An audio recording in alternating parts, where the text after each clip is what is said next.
Câu chuyện Capybara và cú hắt hơi. Chú Capybara Burn đã hoàn toàn khỏi bệnh, cái mũi nhỏ của cậu không còn đỏ ửng hay chảy nước nữa.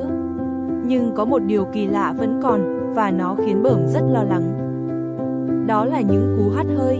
Mỗi lần Burn ách xì thì dâm, một chiếc lá rơi khỏi cây, một hạt xương bị thổi bay, hoặc một món đồ bị thổi bay. Thậm chí, nó còn mạnh hơn cả trước khi cậu bị cảm lạnh. Burn thở dài thườn thượt. Ôi, hắt hơi của tớ, cậu nói với Tí. Tớ đã nghe lời mẹ đeo khăn quàng, tớ đã uống thuốc, nhưng sao tớ vẫn hắt hơi mạnh thế này? Mọi người sẽ cười tớ mất. Mẹ Burn thấy con trai buồn rầu, liền ôm cậu.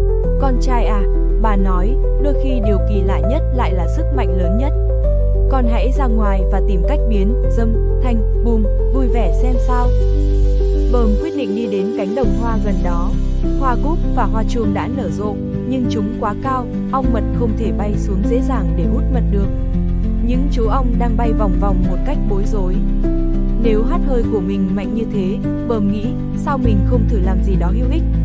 Cậu nhìn những bông hoa cao lớn, lùi lại và hít một hơi thật sâu. Ách rất to và rất dài, cú hắt hơi mạnh nhất từ trước đến nay đã thổi một luồng gió ấm áp và nhẹ nhàng đi qua cánh đồng hoa. Nó không hề mạnh bạo như thường lệ. Vù vù, những bông hoa cao đồng loạt nghiêng mình xuống, như thể đang cúi chào một vị vua. Chúng tạo thành một cầu thang hoa hoàn hảo cho những chú ong đang chờ đợi. Tí đã chạy đến và thấy Burn. Tuyệt vời, Burn, Tí reo lên, cú dâm của cậu đã trở thành bùm giúp ích rồi.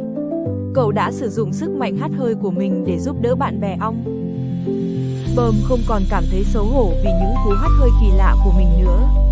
Cậu đã học được rằng mọi điều kỳ lạ đều có thể trở thành món quà đặc biệt, miễn là bạn dùng nó với tấm lòng tốt. Câu chuyện đến đây là kết thúc.